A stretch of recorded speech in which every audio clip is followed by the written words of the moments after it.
एक बार फिर से आप सभी का स्वागत है। आपके साथ मैं हूं मोनिका सिंह। और अब बात महायुद्ध की करेंगे मोनिका। ईरान में आग लगने वाले देश अमेरिका की दुर्गति हो रही है, ऐसी दुर्गति जो कभी शायद ना हुई हो। कहते हैं सरकार के लोग हो या फिर मीडिया या फिर विपक्षी पार्टी, सब एक ही भाषा बोल रहे हैं कि अमेरिका की दुर्गति हो रही है। और इसके लिए समझना जरूरी हो जाता है कि इसका क्रेडिट किसको जाएगा। इसका पूरा श्रेय अमेरिका को ग्रेट बनाने का झूठा सपना दिखाने वाले ट्रंप को जाता है। आज पहले एक खबर आपको बताते हैं। खबर यह है कि मिडिल ईस्ट की जंग के बीच ईरान की पहुंच अमेरिका तक हो गई है। कहते हैं कि अमेरिका में ईरान खलबली मचा रखा है। भले ही अमेरिका तक ईरान की मिसाइल्स ना पहुंच रही हो, लेकिन इसकी तकनीक अमेरिका तक बखूबी पहुंच रही है। साथ ही ईरान के प्रॉक्सी और समर्थक अमेरिका को दहला रहे हैं। मामला है कि अमेरिका के आयोवा राज्य के मुस्काटीन शहर में हुई एक भीषण गोलीबारी की घटना में संदिग्ध हमलावर समेत 7 लोगों की मौत हो गई। अधिकारियों के मुताबिक हमलावर ने कई स्थानों पर अंधाधुंध फायरिंग की, जिसके बाद सुरक्षा बलों ने इलाके को घेर लिया। घटना में कई अन्य लोगों के घायल होने की भी खबर है। और चलिए अब नजर डाल लेते हैं इस साल हुई भयानक गोलीबारी की घटनाओं पर। आपको बताते हैं कि अमेरिका में कौन कौन जो है दहलाने की साजिश रच चुका है। 2026 का अगर हम जिक्र करते हैं तो 1 जून की बात करेंगे। अमेरिका के मुस्काटीन शहर में गोलीबारी हुई है। सवाल ये उठता है कि इस वारदात के पीछे कौन? हमलावर ने ताबड़तोड़ गोलियां बरसाई। हालांकि गन कल्चर को लेकर लगातार सवाल उठते रहे। फायरिंग की घटना में 7 लोगों की मौत की खबर आ रही है। 1 जून 2026 की घटना आपको बता रहे। इससे पहले थोड़ा जाते हैं बैक। अगर 18 मई की बात करते हैं तो होंडुरास में 2 जगहों पर जमकर गोलीबारी हुई है। ये 18 मई की वारदात आपको बता रहे हैं। अमेरिका में जिस तरीके से गोलीबारी हो रही है। ईरान जंग के बीच सेंट्रल अमेरिका में दहशत का माहौल बना। ऐसे में सवाल उठे कि कौन इस गोलीबारी के पीछे रहा। 26 लोग मारे गए, जिनमें 7 पुलिसकर्मी भी शामिल थे। ऐसे में इसे बड़े पैमाने पर अगर हम देखें, बड़ी वारदात कहा जा रहा है। कैलिफोर्निया के सैन डिएगो स्थित मस्जिद पर अटैक हुआ है। 18 मई की वारदात आपको बता रहे हैं। 2 हमलावरों ने मस्जिद में अंधाधुंध घुसकर फायरिंग की है, जिसमें बड़े पैमाने पर नुकसान हुआ है। जान माल के मामले में 10 से ज्यादा लोगों की मौत की खबर जो है वो सामने आई। और इसके बाद सवाल उठे कि आखिर इन हमलों के पीछे कौन है? कौन इस तरीके से बार बार अमेरिका में हमले कर रहा है? 16 मई की बात करते हैं। 16 मई का जिक्र करते हैं। टेक्सास की राजधानी ऑस्टिन में फायरिंग हुई। 16 मई को भी दहलाने की कोशिश की गई। अमेरिका को टेक्सास की राजधानी अंधाधुंध और रैंडम फायरिंग में 4 लोग जख्मी हो गए।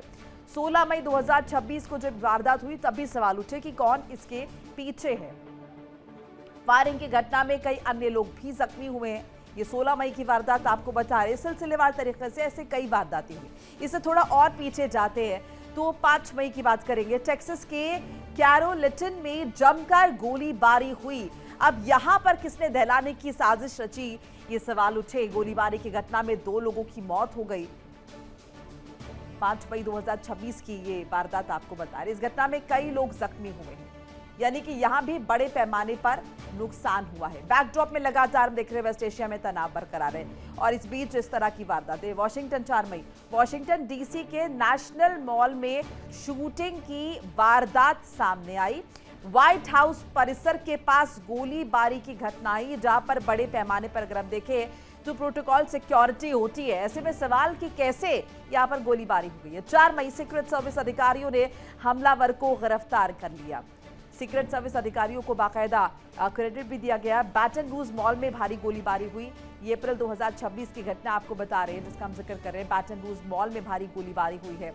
ये सारी वारदातें इसी साल की है, ज्यादा वक्त हुआ नहीं है। अभी समझिए कि जून की शुरुआत हुई है। गोलीबारी की घटना में 6 लोगों की मौत हो गई। अप्रैल 2026 में जब वारदात हुई। इससे पहले मार्च में चलते हैं। मार्च में लुइसियाना में ताबड़तोड़ फायरिंग हुई। तभी सवाल उठे कि आखिर कैसे अमेरिका में खुलेआम कहीं भी लोग इस तरीके से आ जाते हैं और गोलीबारी शुरू कर देते। घटना में 8 बच्चों समेत 10 लोगों की मौत हुई थी। मार्च की ये खबर आपको बता रही। इस बीच एक बड़ी ब्रेकिंग आ रही है। ईरान के परमाणु कार्यक्रम से जुड़ी तस्वीर एक सामने निकलकर जो है वो सामने आई है। इन सबके बीच परमाणु कार्यक्रम से जुड़ी सैटेलाइट तस्वीर आई है। वो तस्वीर भी आपको यकीनन दिखाएंगे। और इन सबके बीच देखिए, परमाणु ठिकानों की सुरक्षा को मजबूत करने में जुटा ईरान, क्योंकि लगातार जो परमाणु ठिकाने हैं ईरान के, उस पर कहीं ना कहीं निगाह बनी हुई है। और ऐसे में ईरान के परमाणु कार्यक्रम से जुड़ी तस्वीर आई है सामने। ईरान के परमाणु कार्यक्रम से जुड़ी तस्वीर आपको दिखाएंगे। कार्यक्रम से जुड़ी सैटेलाइट तस्वीर जो है वो निकलकर सामने आई है। तो परमाणु ठिकानों की सुरक्षा को मजबूत करने में ईरान जो है वो जुटा हुआ है। ईरान को पता है कि एक ही लक्ष्य लेकर अमेरिका और इजराइल इस वक्त हमलावर हैं, वो है परमाणु कार्यक्रम।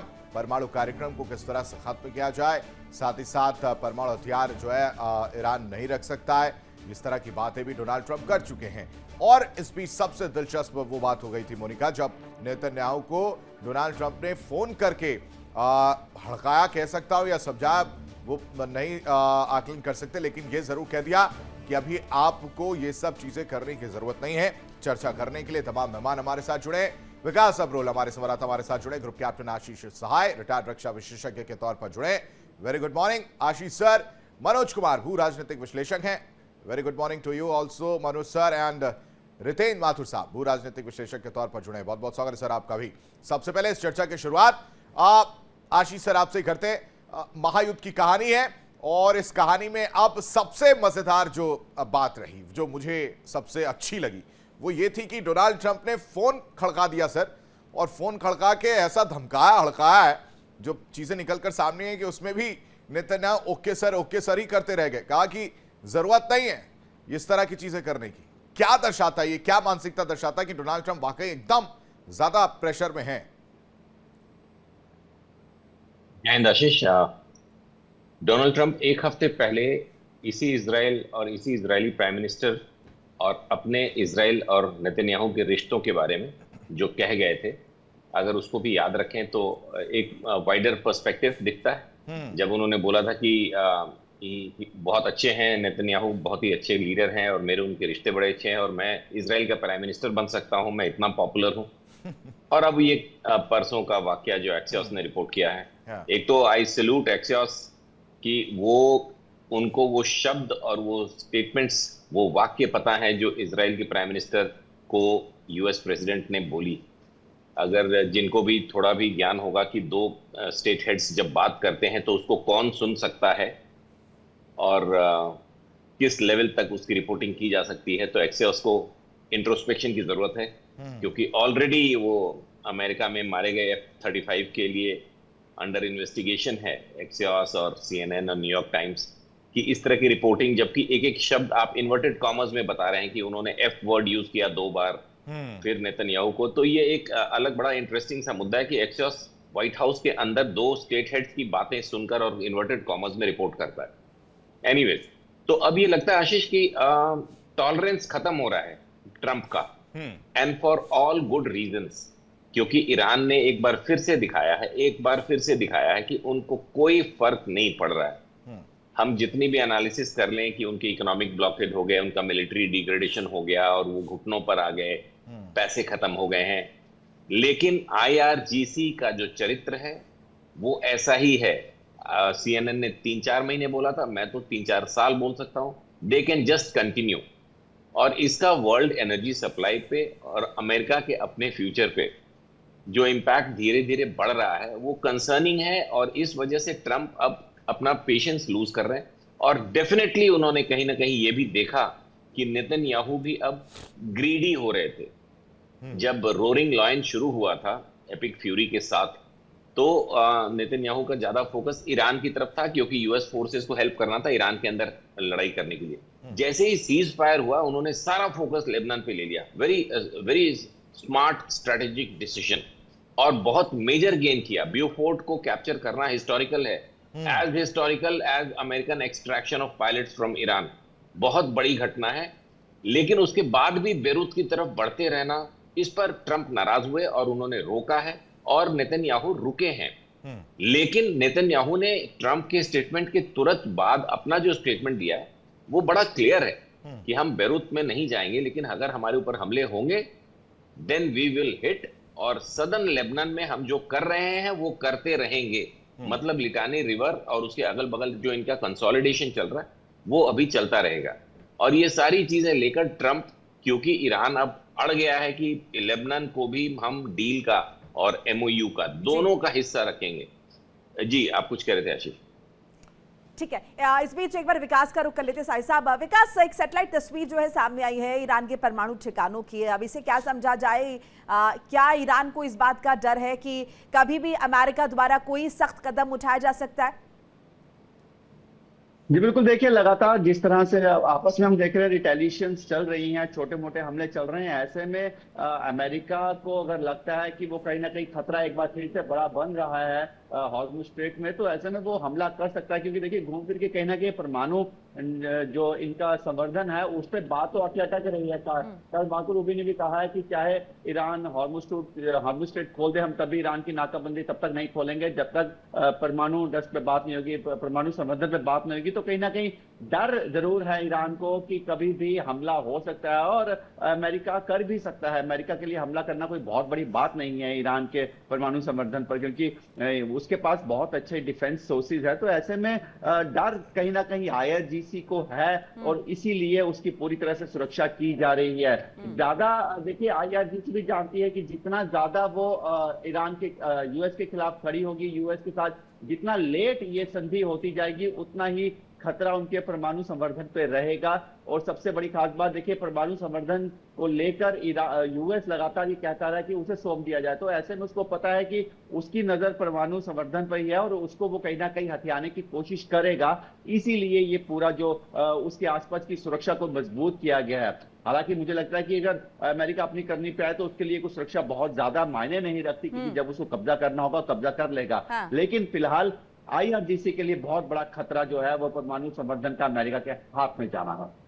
ठीक है, इस बीच बड़ी जानकारी दर्शकों से साझा कर लेते हैं। आयतुल्ला खामनेई को लेकर ईरान ने बड़ी घोषणा कर दी है। खामनेई के 3 दिन के राजकीय अंतिम संस्कार की घोषणा की गई है। ईरान के कई शहरों में जुलूस निकाला जाएगा। पूर्व सुप्रीम लीडर अयतुल्ला अली खामेनी सुपुर्द खाक किए जाएंगे। जंग के तकरीबन 3 महीने के बाद ईरान ने बड़ी घोषणा की है। खामनेई के 3 दिन के राजकीय अंतिम संस्कार की घोषणा जो है की गई है। कई शहरों में जुलूस निकाला जाएगा। पूर्व सुप्रीम लीडर अयतुल्ला अली खामनेई सुपुर्द खाक किए जाएंगे। 3 महीने बाद तकरीबन ईरान ने ये बड़ा ऐलान किया है। बहुत लंबा समय ले लिया, लेकिन आखिरकार ये ऐलान कर दिया है।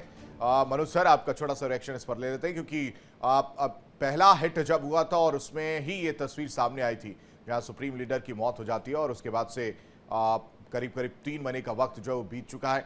ऐसे समय अब ये फैसला ले लिया गया है कि सुपुर्द खाक किया जाएगा।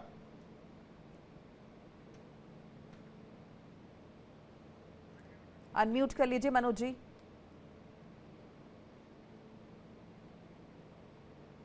ऐसा लग रहा है कि इस तरह का इवेंट जो है वो आने वाले समय में होता रहेगा। इससे जो है वो वहाँ के लोगों में एक एनर्जी आता है और जिस तरह से एंटी अमेरिका वहाँ पे वो एक कैंपेन चलता है और वहाँ पे स्लोगन जो है वो खुलेआम लगाया जाता है। और जिस तरह से उनका फरवरी 28 को जो डेथ हुआ अमेरिका के मिसाइल द्वारा, तो ऐसा लग रहा है कि एनर्जाइज करने के लिए, लोगों में यूनिटी लाने के लिए और आईआरजीसी को सपोर्ट करने के लिए इस तरह का इवेंट जो है मुझे लग रहा है कि आने वाले समय में होते रहेगा। जिस तरह से 3 मंथ हो चुका है और अभी तक भी कुछ आशा कहीं से नहीं लग रहा है कि ये जो है वो युद्ध जो है खत्म होने वाला है। और जो एक हम लोग ट्रस्ट डेफिसिट तो हम लोग देख ही रहे हैं। और जिस तरह से ट्रंप ने नेतन्याहू को जिस तरह का भाषा का यूज़ किया गया, मुझे ऐसा लग रहा है फिर से वो मार्केट को स्थिर करने के लिए और ताकि अनअकाउंटेड ना हो जाए, वो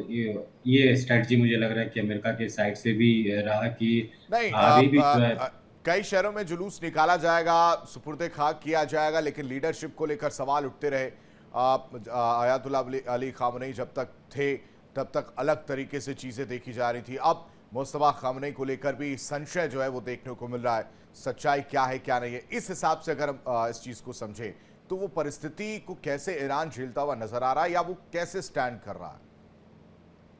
इस तरह के इवेंट से मुझे लग रहा है कि मुस्तफा जी को फायदा होगा। और जिस तरह से लीडर थे वहाँ पे और एक डायनेस्टिक वे में जो है इनको चुना गया है और अभी तक जो है वो पब्लिक में अपीयर हुए नहीं है मुस्तफा जी। और इसे वर्ल्ड कम्युनिटी में एटलीस्ट एक संशय बना हुआ है एक्चुअली है क्या। नॉर्मली टाइम टू टाइम लोग देखते हैं कि उनका एक स्टैंड आते रहता है और अमेरिका को किसी न किसी रूप में धमकाते हुए और एनर्जाइज करते हुए आईआरजीसी को या कुछ टारगेट दे देते हुए हम लोग देखते हैं। ये मनोज जी, सुनते आए यानी हैं कि ईरान में वो डर है एक तो एकजुटता का कि कहीं गृह युद्ध की स्थिति ना छिड़ जाए, क्योंकि अमेरिका यही तो चाहता है, एक एकजुटता का संदेश भी देना है कि हम एकजुट हैं, हम पर इम्पैक्ट भी नहीं पड़ना चाहिए। और ये जो परमाणु ठिकानों को लेकर सिक्योरिटी की बात कही गई माथुर साहब, यानी कि ईरान इस बात को लेकर कहीं ना कहीं आशंका में है कि अगर परमाणु समझौते पर बात नहीं होती है तो अमेरिका जोर आजमाइश कर सकता है, ताकत का इस्तेमाल कर सकता है। बिल्कुल बिल्कुल एकदम ठीक बोल रहे हैं आप। और इसमें कैसा है कि ये जो जोर आजमाइश है होगी, क्योंकि अभी हमारे पास जो इन्फॉर्मेशन है उसके हिसाब से 400 किलो यूरेनियम एनरिच कर लिया ईरान ने। पर ये जानकारी अधूरी है, क्योंकि इनको सपोर्ट मिल रहा है चीन का और नॉर्थ कोरिया का, जिन्होंने पूरी अपनी वहाँ पे कॉलोनी बना रखी है और अंडरग्राउंड कॉलोनी है। उसमें अंडरग्राउंड जाने के रास्ते हैं, एक शहर से दूसरे शहर तक आप अंडरग्राउंड ट्रेवल कर सकते हैं। ऐसी स्थिति में और इनके जो टेरेन है वहाँ का उस तरीके का है कि पहाड़ियाँ बहुत सारी हैं, तो उसके अंदर कहाँ घुस घुस के बैठे हैं ये लोग, इसके बारे में पता लगाना मुश्किल है। और दूसरा 400 किलो यूरेनियम एक जगह पे नहीं है, अलग अलग जगहों पर है, और सबको जब एटम बम बनाएंगे तो इकट्ठा कर लेंगे। तो कोई बड़ी बात नहीं कि इनके एटम बम की पूरी तैयारी है, और इनके ऊपर कंट्रोल नहीं करा तो ये जल्दी मुसीबत खड़ी करेंगे। इस समय अमेरिका जो है उसको स्ट्रेटेजिकली वॉरफेयर में उतरना पड़ेगा। लाइव में उतरे हुए आप, पर स्ट्रेटेजी नहीं है आपके पास। स्ट्रेटेजी नहीं होने के कारण प्रॉब्लम ऐसी हो रही है कि चाइना अभी भी इनको आर्म्स की सप्लाई कर रहा है। चाइना के आर्म्स बार बार इधर आ रहे हैं इनके पास, वो इनकी ताकत है। जो दुनिया भर में चला रहा है, ईरान चला रहा है, चाइना के दम पे चल रहा है। इसलिए इनके जो ट्रांसपोर्ट लेस आते हैं वहां से, जो जिसमें आर्म्स रख के आते हैं चाइना से, उनको न्यूट्रलाइज करना चाहिए अमेरिका को। तब तक जब से एक ट्रांसपोर्ट प्लेन उनका न्यूट्रलाइज नहीं किया जाएगा तो उनके आर्म्स पकड़ में नहीं आएंगे कि आर्म्स आ रहे हैं वहां से, एक बात। और दूसरा, जो इनके एयर जो बेसेस हैं उसको भी डिस्ट्रॉय करना चाहिए। जब तक ये स्ट्रेटेजिकली इतने अटैक नहीं करेंगे, इसके बाद ये यूरेनियम पे अटैक करने जाएं, क्योंकि इसके पहले अगर घुसेंगे तो गड़बड़ हो जाएगी इनके साथ। अभी स्ट्रेटेजिकली इनकी सिचुएशन इनके फेवर में नहीं है, तो अभी बहुत सारी चीजें अपने को देखनी है कि ये दुनिया के आने वाले दिन में दुनिया के लिए खतरा है ईरान, ये मान के चले हम लोग। अगर रहेगा दुनिया के अंदर ईरान जिस ढंग से चल रहा है, वो गड़बड़ होगा। अभी अली खोमेनी की मृत्यु हुई, अब उनकी आज इतने 3 महीने बाद उनका अंतिम संस्कार किया जा रहा है। उनके बेटे का कल एक स्टेटमेंट आया, तो उसमें उन्होंने कहा कि भाई हमें ये इजराइल जो है दुनिया के लिए कैंसर है, उसको खत्म कर देना चाहिए। तो इजराइल के विदेश मंत्री ने बोला कि आपका स्टेटमेंट कुछ सुना हुआ सा लगता है, आपके पिताजी भी ऐसे ही बोलते थे, तो क्या ये स्टेटमेंट आपके पिताजी वाला ट्रू कॉपी करके भेज रहे हैं आप? ट्विटर पे उसको जवाब दिया। फिर सेकंडली उसने ये बोला कि आजकल भाई साहब आप हैं कहाँ, आपके दर्शन दीदार नहीं हुए लंबे समय तक, एक बार दर्शन तो दो हमको। तो मतलब ये है कि अगर आप दर्शन दोगे तो आपके लिए भी मुश्किल है। अब ये देखना है कि जब अंतिम संस्कार होगा इसमें शायद इनके बेटे आएंगे या नहीं आएंगे, वो दुनिया के सामने शायद दिखावा हो सकता है। देखते हैं अभी क्या होता है। जी, हर एक मूवमेंट की जानकारी है इसराइल के पास, अमेरिका के पास, जिस तरह से। और मैं इसलिए कह रहा हूं और बड़ी जिम्मेदारी के साथ कह रहा हूं क्योंकि जो टारगेट किया गया आशीष सर, जो टारगेट ओरिएंटेड किल कह लीजिए या टारगेट पता था उन्हें, उस हिसाब से किया गया। ऐसे में मुस्तफा बाहर निकलेंगे ना निकलेंगे, ये भी अपने आप में एक बड़ा सवाल हो जाता है। और नहीं निकलेंगे तो फिर तो वो अभी तक तो खेल ही रहे हैं, फिर वो तब और कंफर्म हो जाएंगे कि भाई साहब अपने पिता के अंतिम संस्कार में ही नहीं आए, सुपुर्द खाक में शामिल नहीं हुए। आशीष, आपने वीडियो गेम खेला होगा, खेलते होंगे।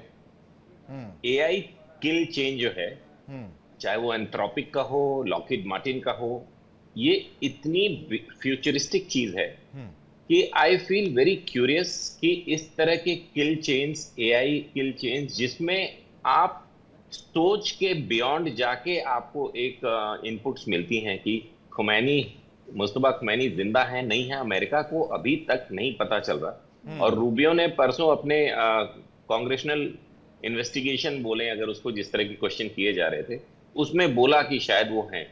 वो किल चेन में इस तरह की इनपुट्स होती हैं कि आप नतान्ज में बाहर खड़े हैं, अपने कुछ रिपेयर्स चल रहे हैं उनके न्यूक्लियर साइट पे, उसको सैटेलाइट से पिकअप करके, और दुनिया में आप कहाँ हैं, 8 अरब लोगों में आप कौन हैं, आप किस तरह से खड़े होते हैं, किस तरह से चलते हैं, किस तरह से आपकी आवाज आती है, और उसके बाद आप कहाँ से निकले हैं, मतलब एवरीथिंग, जिस तरह की प्रोफाइलिंग और मैपिंग होती है, उसके बावजूद अभी तक जूनियर खुमैनी का पता नहीं चलना एक बहुत मेजर क्यूरियोसिटी है।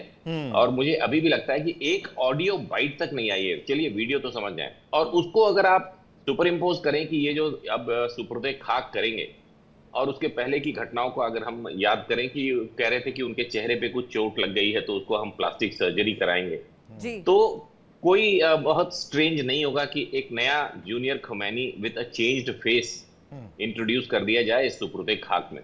तो ये एकदम मतलब it's a Hollywood thing going on, that is one. और दूसरा एक मेजर डेवलपमेंट, आपने पहला सवाल जो पूछा था कि ट्रंप क्यों नाराज हुए थे, एक नया डेवलपमेंट हो रहा है। जैसे ये डिले हो रहा है सेकंड फेज या एमओयू को लेके, उसमें हम देख रहे हैं कि Turkey, Oman, Saudi and Pakistan, ये चार मिलके और इजराइल को, और जैसे ही हम इजराइल की बात करेंगे तो अमेरिका का ये जो प्रोसेस चल रहा है, इसको लेकर अंदर ही अंदर they are talking about something, जिससे ट्रंप नाराज हो रहे हैं, क्योंकि उनको ये पता है कि अगर कोई नया कोलिशन या नया आर्क बन गया जो ईरान के करीब जाता दिखेगा और इजराइल से दूर, तो ये पूरा मिशन कोलैप्स कर जाएगा। और टर्की के पाकिस्तान के साथ जो एफिलिएशंस रहे हैं, और पिछले 2 दिनों में उन्होंने इंडिया स्पेसिफिक कुछ बातें पीओके वगैरह के बारे में की हैं, तो ये दिखा रहा है। और ओमान से जिस तरह से अमेरिका नाराज है, जिस तरह से ट्रंप नाराज है, there is something more cooking which is pressurising Trump कि अब एक्शन लेना पड़ेगा, चाहे जिस भी फॉर्म में हो।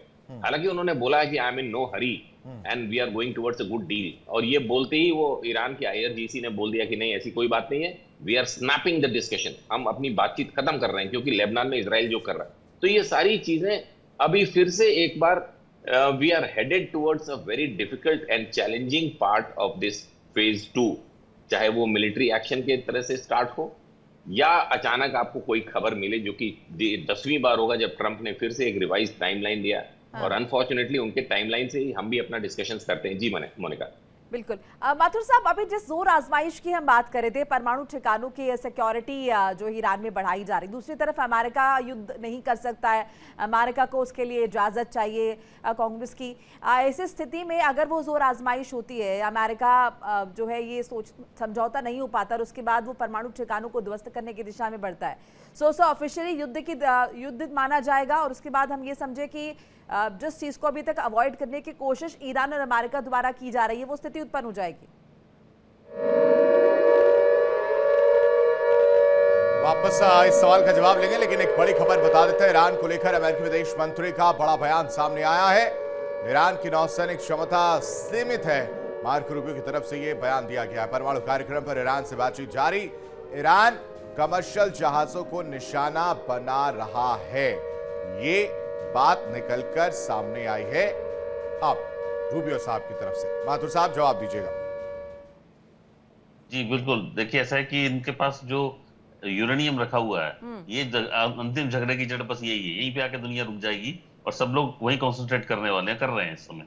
क्योंकि ये इन लोगों की मतलब कहना चाहिए कि अमेरिका और इजराइल की इंटेलिजेंस फेल्योर ही कहना चाहिए एक तरीके से, कि इतना समय करते रहे, इतने समय तक 20 साल तक इनको इन्हें नजरअंदाज किया गया। तो जो कहते हैं जरा सी चोट लगती है आप उसको नजरअंदाज करो, तो बाद में वो बड़ी बीमारी बन जाती है। तो ये बीमारी वही हुई और इन्होंने शुरू में ध्यान नहीं दिया। जब इन्हें इराक पर अटैक किया था, इराक और ईरान के बीच में युद्ध चल रहा था, उस समय इजराइल ने ईरान का समर्थन किया था, उनको आर्म्स दिए थे, सब कुछ किया था। ये स्थिति उस समय ऐसी थी, क्योंकि वो इनके जो पहले जो इन लोगों की योजना थी उसके हिसाब से ईरान को सपोर्ट करें, कि ईरान को सपोर्ट करो, तो ईरान से समझ के चल रहे थे कि ऐसा कुछ गड़बड़ नहीं करेगा। अब ईरान भी रेडिकलाइज लोगों के हाथ में ही था, तो उसने यूज करके एटम बम बनाने की तैयारी कर ली। अब यहाँ स्थिति इनके सामने ये है कि अगर इसको इस समय हमला करेंगे, हमला करना भी इनके लिए हानिकारक होगा, क्योंकि जो उनकी जो कॉलोनीज बनी हुई है, यूरेनियम रखा हुआ है, उसको तोड़ पाना, उसको हमला करना बहुत मुश्किल काम होगा। तो आप खाली फोर्स लेकिन उसको हमला करेंगे तो आपकी फोर्स कम हो जाएगी, बहुत सारे लोग न्यूट्रलाइज होंगे, जो आपके लिए उल्टा पड़ जाएगा। तो ऐसे इनको रास्ता निकालना पड़ेगा कि उसके पूरे के पूरे शहर को सिंक करा जाए। इस तरीके से एटम बम तो क्या, इस तरीके की बॉम्बिंग की जाए तो उससे पूरा का पूरा शहर ध्वस्त हो जाए। तो ऐसी कोई टेक्नोलॉजी पे काम करना पड़ेगा। अब इनको ढंग से लड़ना पड़ेगा, नहीं तो फिर जो प्रॉक्सीज कर रहे हैं, धीरे धीरे एक आदमी को मार रहे हैं, वो करते रहे। ये दूसरा एक रास्ता ये हो सकता है। ये 2-3 रास्ते इनके पास बचे हैं अभी, और ये लड़ाई अगर सामने सामने होगी तो बहुत भारी पड़ेगी। अमेरिका की स्थिति खराब होगी, ये बात समझिए चलिए, क्योंकि अमेरिका के 2 आंखें रखता है ना, तो ध्यान तो उसका पेट्रोल की तरफ है, तो पेट्रोल और ऑयल की तरफ ध्यान है, और करना है तो लड़ दो, या पेट्रोल कर लड़ लो, 2 चीज में से कोई एक लड़ दो, एक चीज तय कर लो। अब दूसरी तरफ एनरिच यूरेनियम, इनके पास भी मिनरल्स की बात आ जाती है। अब चाइना से इनको रेयर मिनरल लड़ देने, तो उनके साथ जो संबंध रखना है वो दोस्ती बनाए रखनी है। तो दोस्ती बनाने के चक्कर में ये लड़ नहीं पा रहे ढंग से। स्ट्रेटेजिकली इनको लड़ना है तो लड़ना ही पड़ेगा, और दूसरा रास्ता नहीं है। इसमें नॉर्थ कोरिया भी एक बड़ा पॉइंट है, उस पर भी नजर रखनी चाहिए। जी मनोज जी, परमाणु कार्यक्रम पर ईरान से बातचीत लगातार जारी है, ये रूबियो का कहना, इसके क्या मायने निकाले? ये एक नैरेटिव सेट या फिर दबाव बनाने की कोशिश लगातार ईरान पर, या फिर दुनिया को ये बताने की कोशिश की कितने ज्यादा सीरियस, अग्रसर और संजीदा हैं हम परमाणु कार्यक्रम को लेकर? ये ऐसा लग रहा है कि वो वर्ल्ड को ही बताना चाह रहा है कि हम लोग वार्ता कर रहे हैं, और जिस तरह से मार्केट का खेल खेल रहे हैं ट्रम्प जी और वहाँ के विदेश मंत्री रूबियो का भी स्टेटमेंट यही तरह से आते रहता है। और उन्होंने सीनेट में और पार्लियामेंट में ये भी कहा वहाँ पे कि अगर स्टेट ऑफ हॉर्मुज खुल भी जाता है तब पर भी जो है ईरान पे जो है सैंक्शन कंटिन्यू रहेगा। तो जिस तरह से डेमोक्रेट ने ईरान को कंट्रोल किया था, ऐसा लग रहा है कि वो चीज़ कंटिन्यू रहे। अमेरिका का या रूबियो का यही मानना है। और लेकिन अभी तक कुछ ऐसा लग नहीं रहा है कि वो जो अचीव डेमोक्रेट ने या बराक ओबामा ने किया था उसको उससे कुछ ज़्यादा जो है वो ट्रम्प मिल पाएगा। और जिस तरह से जोग्राफिकल कंडीशन हम लोग देख ही रहे हैं कि ईरान का इतना स्ट्रांग है कि अमेरिका जैसे महाशक्तिशाली को भी परेशानी हो रही है। और टारगेट इस तरह से भी रखा गया है कि रिजीम चेंज करना। पिछले 50 साल से अमेरिका यही कोशिश कर रहा है कि वहाँ पे रिजीम चेंज हो, लेकिन अमेरिका बहुत से सैंक्शन लगाए, इकोनॉमिक सैंक्शन लगाए, और मिडिल ईस्ट के कंट्रीज के साथ भी रिलेशन ईरान का नहीं रहा, तब पर भी जो है ईरान को जो है तोड़ नहीं पाया अमेरिका। और जिस तरह से उनको लग रहा है कि इजराइल के बहकावे में, नेतन्याहू के बहकावे में आकर के वो उनको लगा कि अगर वहाँ के लीडरशिप को लगभग 50-100 लीडरशिप को अगर खत्म किया जाए तो हो सकता है कि वहाँ पे रिवोल्ट होगा। और कुछ दिन हम लोग पहले भी देखे थे कि वहाँ पे कुछ लोगों ने प्रोटेस्ट किया था इसको लेकर के। ईरान पे दबाव आ रहा था कि वहाँ के लोग रिजीम चेंज करना चाह रहे हैं, लेकिन संभव ईरान जो है वो मैनेज कर लिया और अभी वो लोग सामने नहीं आ पा रहे हैं। जो भी लोग सोच रहे थे कि IRGC का जो है कंट्रोल खत्म हो और एक डिफरेंट डेमोक्रेटिक वे में ईरान को चलाया जाए, तो अभी वो ऐसा दिख नहीं रहा है। तो ऐसा लग रहा है कि मार्केट को एक संदेश देने के लिए इस तरह का स्टेटमेंट आते रहता है कि परमाणु डिक्लेयर पे जो है वार्ता ईरान से हो रही है। अब लोग कल तो ये भी स्टेटमेंट आया था वो ट्रम्प साइड से कि विद इन अ वीक जो है सोल्यूशन हो जाएगा, हम लोग बहुत नजदीक हैं। जिस तरह से ईरान का भी एक रूप रहा है कि जब सॉल्यूशन की बात कही थी मनोज, इसके साथ साथ इजराइल के प्रधानमंत्री से बात भी फोन पर हुई थी और ये भी कहा था कि हमले ना करें, लेकिन हमले हो रहे हैं। अपडेट जरा बता रहे, दक्षिणी लेबनान में आईडीएफ के हमले लगातार जारी हैं।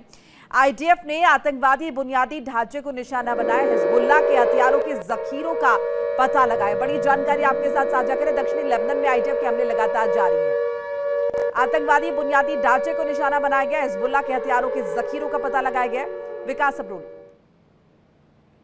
जी बिल्कुल, देखिए लगातार जो हमले हैं वो जारी हैं आईडीएफ के हिजबुल्लाह के खिलाफ। हालांकि लेबनान में काफी अंदर तक घुस चुका है। आपको बताऊं, साउथ लेबनान जो है वो भारी भरकम इलाका है जहाँ पे हिजबुल्लाह की मौजूदगी बहुत ज्यादा है, इसीलिए साउथ लेबनान पे ज्यादा हमले जो है आईडीएफ द्वारा किए जा रहे हैं। और वहां पर पूरी तरह से हिजबुल्लाह को खत्म करने की जो एक प्रण ले चुका है इजराइल, उसको पूरा कर रहा है। हालांकि देखा जाए तो हमने स्टार्ट में भी तो बहुत पहले भी बात की थी कि इस युद्ध में, यूएस ईरान के युद्ध में बहुत बड़ी भूमिका इजराइल की भी है। और जब तक इजराइल के हमले बंद नहीं होंगे, लग नहीं रहा मुझे कि ये शांति वार्ता हो पाएगी, क्योंकि कहीं ना कहीं IRGC इसको अपने खिलाफ एक बहुत बड़ा हमला मानती है।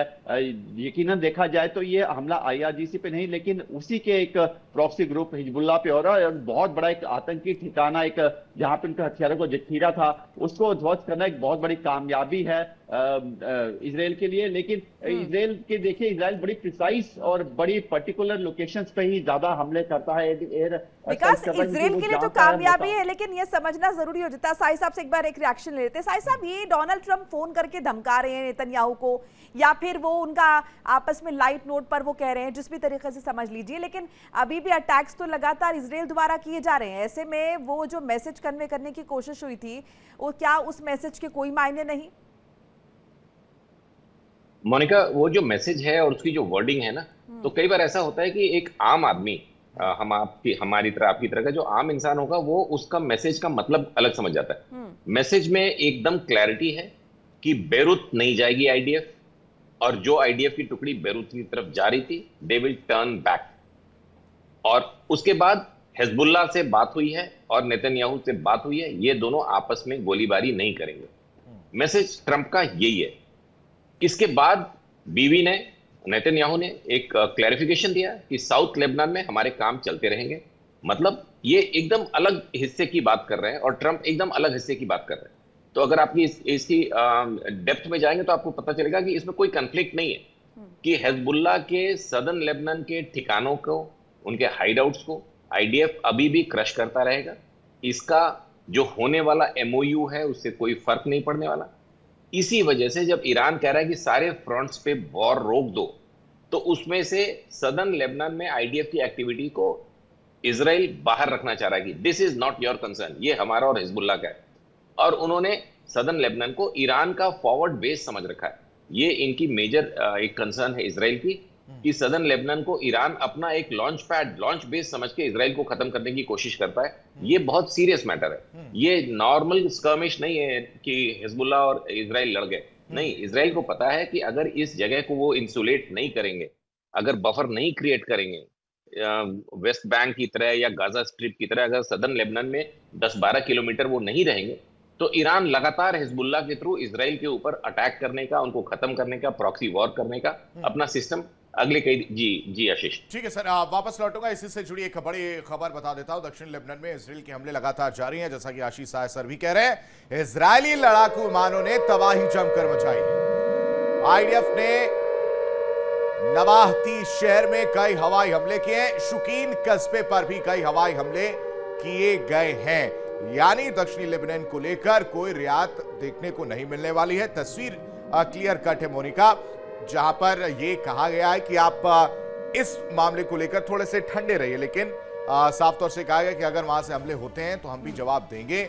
जो एक मकसद है उसे पूरा किया जाना बेहद जरूरी है। लेकिन गेस्ट का रुख करेंगे, पैनल का रुख करेंगे, लेकिन इस बीच जो तस्वीरें निकलकर सामने आए मोनिका, वो जरा जल्दी से समझा देते हैं कि ये पूरी तरह से जो हमले किए जा रहे हैं आईडीएफ की द्वारा, उससे नुकसान आप इन तस्वीरों को देखकर लगा सकते हैं।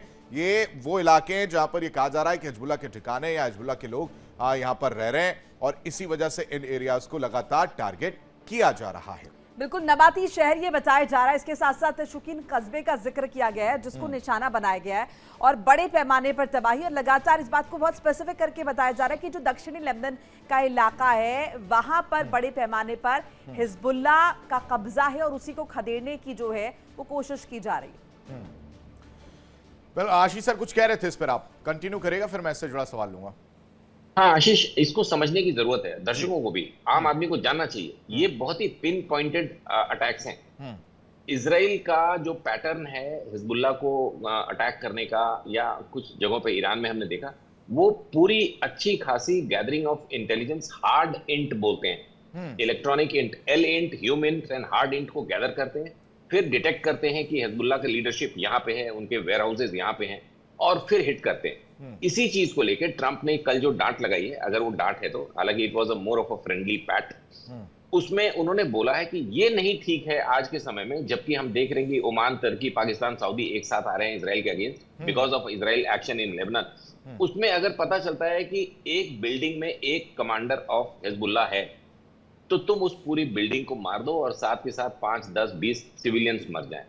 इसको थोड़ा अब केयरफुली करना पड़ेगा, क्योंकि अभी तक ठीक है आपने एकदम ब्लाइंड अटैक्स किए हैं, कारपेट बॉम्बिंग जैसा कि अभी मातूम से कहते हैं, जिसकी जरूरत ईरान में है क्योंकि वो नहीं झुक रहे। लेकिन अब लेबनान में थोड़ा और सर्जिकल होना पड़ेगा, थोड़ा और प्रिसाइज होना पड़ेगा, और एक ये चीज देखनी पड़ेगी कि एक पूरी बिल्डिंग, एक पूरा हॉस्पिटल जिसमें एक हिजबुल्लाह कमांडर है, और इसी वजह से है कि वो जानता है कि इसमें बाकी के सिविलियंस रहेंगे तो मैं सेफ हूं। और इजराइल ने इस पूरे मिशन में, रोरिंग लॉयन में, इसको नजरअंदाज किया कि और कितने लोग हैं, मेरा टारगेट इस बिल्डिंग में है, इस बिल्डिंग को हम मार देंगे। और उसके साथ का जो कोलैटरल डैमेज होता है, उससे इस अरब वर्ल्ड में फिर से एक एका बन रहा है कि यार ये तो ठीक नहीं है। इस वजह से ट्रंप ने एक हल्की सी पैट दी थी। और ये बात सही है कि ये नेतन्याहू को भी समझना पड़ेगा कि आज की तारीख में एक 2-3 लोगों की टीम को के लिए आप एक एम्बुलेंस को मार दो, इट्स ओके, बट एक पूरे हॉस्पिटल को मार दो, या एक पूरी बिल्डिंग, जो आप अभी वीडियो दिखा रहे थे, ये एग्जैक्टली यहाँ पे नंबर 3 ऑफ हिजबुल्लाह के रहने की बात थी परसों, और उसके बाद इनके एयरक्राफ्ट ने जाके इसको बॉम्ब कर दिया है, और इसके साथ कोलैटरल डैमेजेस हुए हैं, जिससे टर्की के राष्ट्रपति को बहुत दुख हो गया। तो ये सारी चीजें अभी एक बार फिर से रिव्यू करने की जरूरत है इसराइल को भी। जी आशीष। और इन सब के बीच कहीं ना कहीं अगर हम देखें मनोज जी, अभी तक हम जो इंटरप्रेट कर रहे थे कि ईरान का दबाव नजर आ रहा है, इसीलिए डोनाल्ड ट्रंप ने इजराइल के प्रधानमंत्री को हड़काया है, समझाया, या फिर वो फ्रेंडली नोट पे कह दिया है कि तुम तो जेल में होते, मैंने तुम्हें बचा लिया, तुम पागल हो, या फिर जो भी शब्दावली का उन्होंने इस्तेमाल किया, अगर ये इतना ही प्रिसाइज है कि सिर्फ दक्षिणी लेबनान का हिस्सा अटैक किया जा रहा है, हिजबुल्लाह के टारगेट, इनको पहले भी जो है एक्सक्लूड नहीं किया था इजराइल ने और लगातार अटैक्स कर रहा था, सो ऐसे में वो दबाव नहीं है। फिर जैसा कि आपने भी जिक्र पहले किया कि डोनाल्ड ट्रंप की मंशा सिर्फ इतनी कि मार्केट को थोड़ा संभाला जा सके। हाँ, ये तो है ही। दूसरा, जिस तरह से इजराइल हमला कर रहा है, वहाँ के लेबनान में जो एडमिनिस्ट्रेशन है, जो संभव इजराइल को सपोर्ट भी करता है इनडायरेक्ट वे में, और वो भी जो है नाराज है कि जिस तरह से वहाँ पे डिस्ट्रक्शन हो रहा है। और हिजबुल्लाह एक कोई 100, 200 या 1000 लोगों का समूह नहीं है। वहाँ पे अगर हम साउथ लेबनान की अगर बात करें, तो वहाँ तो जितने भी अधिकांश लोग हैं वो सभी वो किसी न किसी रूप में वो इजराइल को नहीं चाहते, इजराइल के एग्जिस्टेंस को नहीं चाहते। तो गोल क्या है इजराइल का, वहाँ पे क्या करना चाहता है? फिर सिर्फ डिस्ट्रक्शन करने से तो इससे जो है हिजबुल्लाह को कुछ होने वाला नहीं। और जब तक ईरान कमज़ोर नहीं होगा, जिस तरह से युद्ध में एडवांटेज हम लोग देख रहे हैं इस बार के युद्ध में, और ईरान जो है किसी भी रूप में झुकने के लिए तैयार नहीं है। और हम लोग जानते हैं कि एक प्रॉक्सी जो है वो हिजबुल्लाह है। और इस बार तो ये भी थ्रेट आ रहा है कि वो रेड सी को भी जो है वहाँ पे ब्लॉक करेंगे। तो ऐसा लग रहा है कि जिस तरह से जो है वो एक ये भी अपना एक टारगेट शिफ्ट कर रहा है वो, कि किसी न किसी रूप में जो है युद्ध ये कंटिन्यू रहे। और अमेरिका भी जो है वो अपने जिस तरह से वो अपने लोगों को भी संदेश देना चाह रहा है, जिस तरह से इलेक्शन भी नज़दीक आ रहा है। और जहाँ तक ट्रंप के स्टेटमेंट की अगर बात करें, तो लगभग जितने भी शासनाध्यक्ष हैं, हर कंट्री के जो प्रेसिडेंट हैं, प्राइम मिनिस्टर हैं, उनके खिलाफ क्या क्या बोल देते हैं, वो उस कंट्री के लिए तो ऑकवर्ड लगता ही है, और जो लोग सुनता भी है उनको भी ऑकवर्ड लगता है। तो अभी तो इस तरह से ऑर्डर वो बना चुका है वर्ल्ड में कि किसी को भी किसी रूप में, चाहे एब्यूज करके, चाहे वो ह्यूमिलेट करके, या जिस तरह से बोल देते हैं नहीं, लेकिन जो आप कह रहे हैं सर, उससे टोटली एग्री हूं। लेकिन जो आशीष सर ने भी कहा, थोड़ी देर से मेरे दिमाग की बत्ती जली कि ये कैसे पॉसिबल है कि मतलब मैं और कोई बात कर रहा है और फिर बगल वाला, या तो बहुत कॉन्फिडेंशियल चीजें हैं ये, और फिर वो बाहर आ कैसे रही हैं। और एक्सियोस का जिसका नाम लिया आशीष सर ने, वो वाकई सही में समझ में आ रहा है कि ये सब चीजें ऐसी हैं कि नहीं निकलती हैं। और कोई प्रेसिडेंट इस तरह की भाषा अगर यूज कर रहा है तो वो भी सवाल उठेंगे। तो ऐसे में मुझे नहीं लगता कि इस तरह की चीजें हुई हो। हालांकि प्रेसिडेंट की भाषा शैली को लेकर तो आशीष हम क्या ही कमेंट करें, बिकॉज ऐसी कोई चीज शायद उन्होंने नहीं छोड़ी हो। Please continue. तो वही मैं कहानी बता रहा था, लेकिन इस बीच एक बड़ी खबर जरा बता देता हूं। लेबनान फ्रंट पर भीषण जंग लगातार जारी। एक अपडेट आपको दे रहे हैं। आईडीएफ के लेबनान पर ताबड़तोड़ अटैक जो है वो देखने को मिल रहा है। टायरे शहर को फिर से निशाना बनाया गया है, अस्पताल पर हमला किया गया है। ये देखिए, अस्पताल पर फिर से हमले की कहानी है जिसका जिक्र आशीष सर ने किया था। इससे पहले भी हमला किया गया था। जवाल अमल अस्पताल पर हमला हुआ है और इस हमले से भारी तबाही मची है। रिहायशी इलाकों में जबरदस्त बमबारी देखने को मिल रही है। विकास, ये बेहद पेचीदा है क्योंकि ठीक है, दो लोग अगर आपके कमांडर है, दो को मारने के चक्कर में पूरा अस्पताल उड़ा देना। और उसमें कुछ दिन पहले मैंने खुद, जब मैं अपना शो वर्ल्ड वॉर लेकर चल रहा था, उसमें भी बच्चियों की मौत की खबर निकलकर सामने आ रही थी। तो ये कहीं ना कहीं सोचने की जरूरत है इजराइल को भी, और इसको लेकर ट्रंप जरूर इस पर प्रेशर बनाए तो एक अलग इमेज भी उनकी अच्छी निकलकर सामने आएगी। जी बिल्कुल, देखिए लगातार हम पिछले काफी समय से देख रहे हैं, जब से गाजा वाला हमला हुआ था उसके बाद से साम दाम दंड भेद इजराइल सब लगाए, और इजराइल ने पूरी तरह से हमास को नेस्तनाबूद किया। उसमें भी कई फिलिस्तीन जो लोग थे वहां के मारे गए, क्योंकि वहां भी सेम यही था कि बड़े बड़े हॉस्पिटल के नीचे उनके बंकर्स थे और वहां पर घरों के सिविलियन एरिया में थे। वही चीज लेबनान में भी हिजबुल्लाह द्वारा देखी जा रही है। सेम जितने भी ऐसी आतंकवादी ग्रुप्स या चरमपंथी ग्रुप्स हैं, उनका पैटर्न सेम है कि आम लोगों के बीच में अपने आप को बचाया जाए। तो वही एक लगातार कर रहे हैं। और फिलहाल मोसाद की कोशिश यही थी कि पूरी तरह से हिजबुल्लाह को खत्म कर दिया जाए, ताकि एक तरह से देखा जाए तो वो यूएस की ही मदद कर रहा था, ताकि आईआरजीसी का एक प्रॉक्सी ग्रुप खत्म हो जाए, ताकि आईआरजीसी कमजोर हो जाए। लेकिन जिस तरह से ये हमले लगातार चल रहे हैं, ऐसे में देखा गया कि इजराइल ने भी इन हमलों को खुल के किया, फिर उसने भी परवाह करनी आहिस्ता बंद कर दी आम सिविलियंस की, जब उसने इन आतंकवादियों को मारना शुरू किया। तो कहीं ना कहीं ये एक बहुत बड़ा कंसर्न क्रिएट होना शुरू हो गया पूरी दुनिया में, लोग इजराइल के खिलाफ होना शुरू हो गए। क्योंकि देखिए, जिस तरह से साहिद सर बता भी रहे थे, हमारे सारे गेस्ट बात करें कि एक कमांडर के लिए आप 50 लोगों को मार दोगे तो वो सही नहीं है। मोसाद के पास बहुत अच्छी प्लानिंग होती है, मोसाद घुस के मारना जानती है, तो उसके लिए वो अपनी उसी तरह की फोर्सेस का यूज कर सकती है। अब देखिए, दक्षिणी लेबनान जो है वो पूरी तरह से हिजबुल्लाह का गढ़ है, खासकर बेका घाटी और उसके साथ लगते इलाके जो हैं वो पूरी तरह से इनके डिफेंस सोर्सेज, इनका इक्विपमेंट्स, इनके जितने भी सेना के कमांडर हैं इसके हिजबुल्लाह के, वो वहीं बैठते हैं, वो वहीं से ऑपरेट करते हैं, इसीलिए उसको पूरी तरह से तबाह किया गया है। अब ऐसे में उस पर अगर आप कब्जा कर लेते हैं तो आपको वहीं रुकना चाहिए और वहीं से आपको बाकी चीजों को कंट्रोल करना जरूरी है। लेकिन इजराइल जो है वो कहीं ना कहीं अपनी महत्वाकांक्षा के चक्कर में और अपने आप को आसपास के इलाके में सेफ रखना, देखिए वो भी अपने आप को सेफ रखना चाहता है क्योंकि हर तरफ से गल्फ कंट्री से, मुस्लिम कंट्री से घिरा हुआ है, इसीलिए वो अपने आप को बचाने के चक्कर में बहुत आगे बढ़ने की कोशिश कर रहा था, जिसको सही समय पर रोक लिया गया। एक और बड़ी खबर जरा साझा कर ले विकास। अमेरिका इजराइल को ईरान ने बड़ी वार्निंग दी है, धमकी दी है।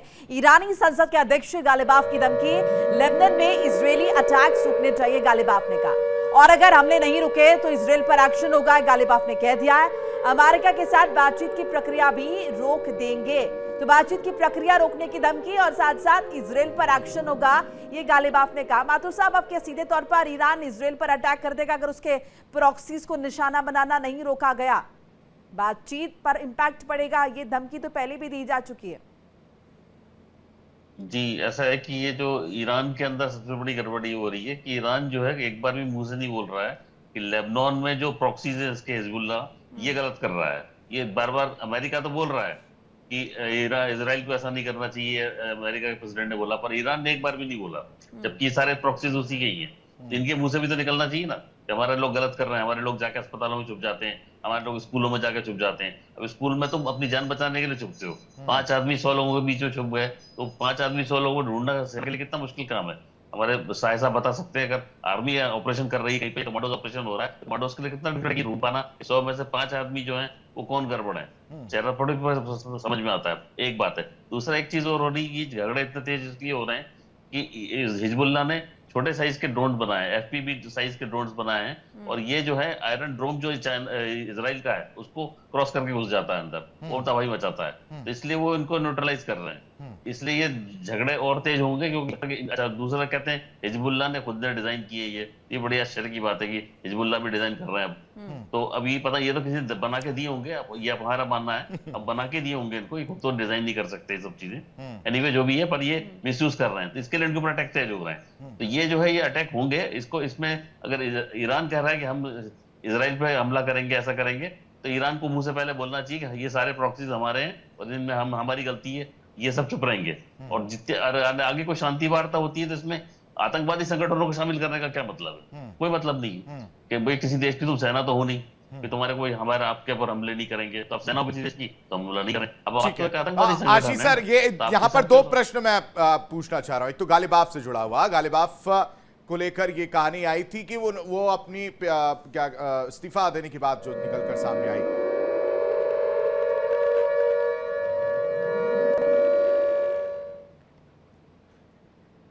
तो तनाव के बीच ईरान ने ताकत भी दिखाई है। ईरान ने फिर से अपनी नेवल ताकत जो है वो दिखाई है। गालिबाफ को लेकर मैं सवाल पूछ रहा था, आशीष सर को प्लीज स्क्रीन पर रखिएगा पीसीआर। कहानी को मैं जो समझना चाह रहा हूं वो है कि गालिबाफ ने जो है पेशकश की थी, अगर मैं गलत नहीं हूं तो, या गालिबाफ सॉरी पेजिशियान ने की थी, सॉरी। तो उन्होंने एक तरफ पेशकश की थी, दूसरी तरफ ये कहानी है कि आप जो है बातचीत कर रहे हैं, हमले कर रहे हैं, इन सब चीजों को लेकर चल रहे हैं। तो ये क्या दर्शा रहा है कि अंदर खाने कहीं ना कहीं मनमुटाव भी है, और उसके बाद से जैसा कि माथुर सर ने कहा कि ये मानना पड़ेगा कि इन लोग को समझाइए, ऐसा तो मतलब अगर मेरे देश में है और मैं किसी के साथ कनेक्टेड हूं, वो हमला कर रहा है, तो मैं दूसरों के सामने थोड़ी ना कहूंगा कि भाई चुप हो जाओ, मत करो। एग्जैक्टली। देखिए, ये पिछले 1 महीने का या 2 महीने का आप कह सकते हैं आशीष, सबसे मेजर चैलेंज रहा है ईरान के अंदर के इक्वेशंस। अब ये कितना फिल्टर होके, अभी तो 10 दिन से ज्यादा हो गए कि वो इंटरनेट काफी कुछ खोल दिया उन्होंने, लेकिन अभी भी IRGC और सिविल गवर्नमेंट के बीच का कमांड एंड कंट्रोल मैट्रिक्स समझ में नहीं आ रहा है। तो ये जो फिल्टर होकर न्यूज आ रही है कि प्रेसिडेंट ने रिजाइन कर दिया, फिर उसको पहले दिन की न्यूज थी कि उसको एक्सेप्ट नहीं किया, किसने एक्सेप्ट नहीं किया, इस न्यूज को सप्रेस कर ले गए। फिर IRGC की तरफ से काउंटर आ गया कि नहीं नहीं, ये तो वेस्टर्न मीडिया गलत न्यूज चला रहा है। और उसके बाद फिर आपने देखा कि प्रेसिडेंट ने अंडर गन पॉइंट, जिसकी हम उस दिन चर्चा कर रहे थे, जिस वीडियो की, वो कह रहे थे कि नहीं नहीं, हम तो मुस्तबा के लिए, उससे बड़ा हमारे लिए क्या है, और हम जान दे देंगे। फिर उसके बाद स्पीकर ने भी उसी तरह की टोन। तो कहीं ना कहीं ऐसा लग रहा है कि IRGC अपनी लीडरशिप को थ्रेट कर रही है, और इसका यह भी मतलब है कि उनको अपने एग्जिस्टेंस, अपने कमांड एंड कंट्रोल पे भी कुछ चैलेंजेस दिख रहे हैं। और ये जो सुपुर्दे खाक की पूरी कार्रवाई है, ये सिर्फ रिकंसोलिडेट करने के लिए एक कार्रवाई है कि हम वापस से रीगेन कर लेंगे complete command and control of Iran. America बार बार साफ शब्दों में और कई बार टेंजेंट में ये बता रहा है कि ईरान में किससे बात हो रही है। एक गजब का उन्होंने एक शील्ड बना रखा है कि पाकिस्तान के प्रीमियर कभी जाके गालिबाफ से मिलते हैं, कभी प्रेसिडेंट से मिलते हैं, कभी IRGC के एक कमांडर से भी मिला है ये पाकिस्तान का जनरल। लेकिन there is no one face. एक होता है ना कि दो टीम्स में डिस्कशन हो रहा है तो बात कहीं आगे बढ़ेगी। ये बात आगे नहीं बढ़ने का एक मेजर रीजन है कि ईरान के अंदर इस समय एक आने। जी साहिब साहब, बहुत इंटरेस्टिंग डेवलपमेंट आप बता रहे हैं, लेकिन वक्त फिलहाल इतने की इजाजत देता है। आप सभी का बहुत बहुत शुक्रिया हमारे साथ जुड़ने के लिए, अपने कीमती राय साझा करने के लिए इंडिया डेली के माध्यम से। तो घटनाक्रम जिस तेजी के साथ बदल रहा है, आपको अपडेट्स भी लगातार दे रहे हैं। पश्चिम एशिया में क्या चल रहा है, अमेरिका का क्या रोल है, इजराइल की भूमिका क्या है। एक छोटा सा ब्रेक लेना होगा। और यार कुछ पलों के लिए खबरें लगातार जारी हैं। इंडिया डेली आपके स्मार्ट टीवी पर भी मौजूद है। देखिए इंडिया डेली 24/7 अब आपके स्मार्ट टीवी पर। इंडिया डेली मौजूद है सभी डिजिटल प्लेटफॉर्म पर लाइव और लगातार। इंडिया डेली 24/7 हर दिन राष्ट्र को समर्पित।